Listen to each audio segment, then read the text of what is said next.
ഇങ്ങനെ നമ്മൾ ഉണ്ടാക്കാൻ വന്ന ക്ലേ വെച്ചിട്ട് അവക്കാടയാണ്. അപ്പോൾ അതിന് വേണ്ടിയിട്ട് ക്ലേ എടുത്തിട്ട് നമുക്കൊന്ന് പരത്തി കൊടുക്കാം. പരത്താൻ വേണ്ടിയിട്ടുള്ള സാമഗ്രികൾ എന്തെങ്കിലും ഇല്ലാത്തതുകൊണ്ട് ഞാൻ പഴയ ഒരു കുപ്പി എടുത്ത്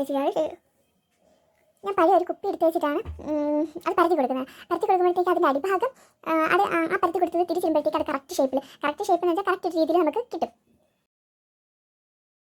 ഇനി നമുക്ക് അതിനകത്തുനിന്ന് വരച്ച് കൊടുക്കുമ്പോൾ ഞാൻ അവക്കാടോ ഷേപ്പാണ് വരച്ച് കൊടുത്തത്.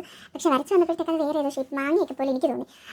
പിന്നെ അത് വെട്ടിയെടുത്തപ്പോഴത്തേക്ക് ആ ഒരു ഷേപ്പ് അങ്ങനെ വെട്ടിയെടുത്തപ്പോഴത്തേക്ക് അത് മാങ്ങയല്ല അവക്കാടോ അല്ലാതെ വേറെ ഏതോ ഷേപ്പായി. പിന്നെ നമുക്കത് ക്ലേ ഒക്കെ വെച്ചിട്ടൊന്ന് അഡ്ജസ്റ്റ് ചെയ്ത് അതിൻ്റെ ഒരു ഷേപ്പാക്കി എടുക്കാം. അങ്ങനെ ഞാൻ കുറേ സമയം എടുത്തിട്ട് അവക്കാടോ ഒരു ഷേപ്പാക്കി. കാണുന്നത് അത്ര സിമ്പിൾ അല്ലെന്ന് എനിക്ക് ചെയ്ത് തുടങ്ങിയപ്പോൾ മനസ്സിലായി. എനിക്കിതിനെപ്പറ്റി യാതൊരു ഐഡിയ ഇല്ലാത്തതുകൊണ്ട് ഞാൻ ഈ ആദ്യമായിട്ട് ഇതൊക്കെ ചെയ്യുന്നത് കൊണ്ട് എനിക്ക് കുറച്ച് പാടാം. അപ്പോൾ കുറേ ടൈം എടുത്തിട്ടാണ് ഒരു 1/4 മണിക്കൂറിന് മണ്ടയ്ക്ക് എടുത്തിട്ടാണ് ഞാൻ ഇതൊന്ന് അവക്കാടാക്കി എടുത്തത്. അവക്കാടോടെ ആ ഷേപ്പെങ്കിലും ആക്കി ഒന്നെടുത്തത്. അങ്ങനെ ലാസ്റ്റ് അതിൻ്റെ റൗണ്ട് ചുറ്റിനും എല്ലാം ഒന്ന് ശരിയാക്കി പിന്നെ നടുക്കത്തെ ആ റൗണ്ടൊക്കെ വെച്ചപ്പോഴത്തേക്ക് ഒരു അവക്കാടോടെ ഒരു 50% വന്നിട്ടുണ്ടെന്നാണ് എൻ്റെ ഒരു വിശ്വാസം.